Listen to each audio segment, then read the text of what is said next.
Thank you very much, Sharks, and what a game there. Once again, we see Sword, they bounce back, they pick the Nunu. I was a little bit concerned about that, and I was even more concerned about the Middle versus the Gragas. It reminded me immensely of last year, where I believe Moscow 5 and TPA had the same mid picks. And last year, Moscow 5 couldn't deal with that immense poke of that Needly. This year, Gambit couldn't deal with the immense poke of the Needly.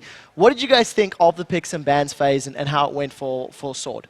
I mean, we were all really surprised to see that Nunu pick coming up again, especially with a caster carry like Corki. I mean, it makes sense later once he gets the Infinity Edge, but there's not a lot of synergy right after he gets the Trinity Force. And also, I think we all agreed too that that's a composition that if you fall behind, you're going to have an extremely difficult time getting back into the game. It's not very versatile. It's all about that siege. I think that was interesting, though, because one of the core strengths for Sword coming into this match was, I think, their individual lane skill. We saw the 2v2 win in Game 2 and 3. We saw the 1v1 win for them in Game 2 and 3 as well. And I think that guarantees them a pretty decent early game lead, just from minion farm, that they can just transition into that. And the Nunu gives them Dragon Control to guarantee some more early game leads, and just play from ahead.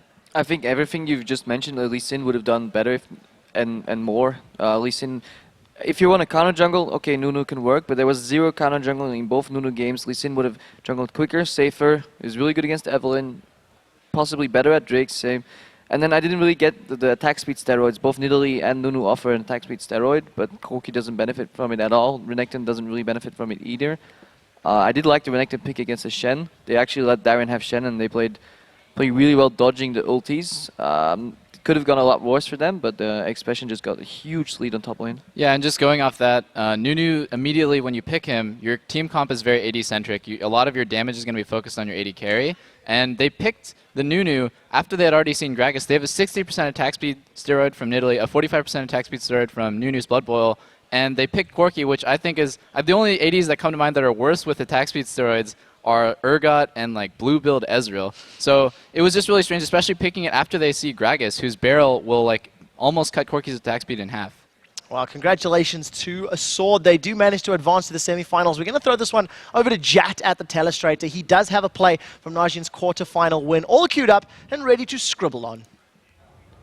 Thank you very much, Trevor. And this is just the bottom lane of Sword, Prey and Kayn. This is game 2, by the way, and it's a very key fight for them because in both games 2 and 3, Najin and Sword's bottom lane beat up Gambit's bottom lane in a 2v2 situation. The things to track here are the levels of everyone and some very critical minions. This guy, which is going to give level 2 to Genja and Voidal, and this guy, which is going to give level 2 to Prey and Kayn. And both AD carries should know this. Let's roll this at half speed. Voidal and Genja are waiting for level 2 so they can go in. They get the 2, and immediately Voidal gets aggressive. Pause it right here. This last hit the Prey just got pinged level 2 for Prey and Kayn, and it immediately told Kayn to go on the offensive. He gets the flay on both Voidal and Genja, and then if we keep rolling this at half speed, we get to see how Prey focuses his first few hits on Genja to push him out of the fight, and then turns to finish off Voidal. He also barriered to make sure that Genja could not trade damage effectively. Genja was out of range of Kayn and could only hit through the barrier. It was brilliant play by Najin Sword's bottom lane, and it was the big reason they were able to win games 2 and 3. We heard the analyst desk just talk how much about Najin Sword's team comps maybe didn't make sense, but none of that really matters that much if Kayn and Prey can dominate the bottom lane like this throughout the rest of the World Championships. Let's send it back to the guys at the desk. Thank you very much, Jats. And with 2 quarterfinal series in our match history, let's take a look at the updated bracket. Najin Black Sword sits in the first semi-final matchup, waiting for the winner of tomorrow's Gamma Bears versus SKT series. And in the bottom half of the bracket, it's the European champs Fnatic that are waiting to see which Chinese squad they'll be playing at the Galen Center. And coming up tomorrow, we'll fill in another 2 semi-final participants with the winners of our next quarter-final battles. Up first, it is Taiwan's Gamma Bears as they make their World Championship debut from T1 and Faker. And after that, best of 3 wraps up China's 2 teams, Royal Club and OMG. They're going to take to the Rift for a rematch of the Chinese regionals. Our second day of quarterfinal coverage kicks off Tuesday at 7 p.m. Pacific, 4 a.m. Wednesday, Central European Summer Time, about 24 hours from now. Well,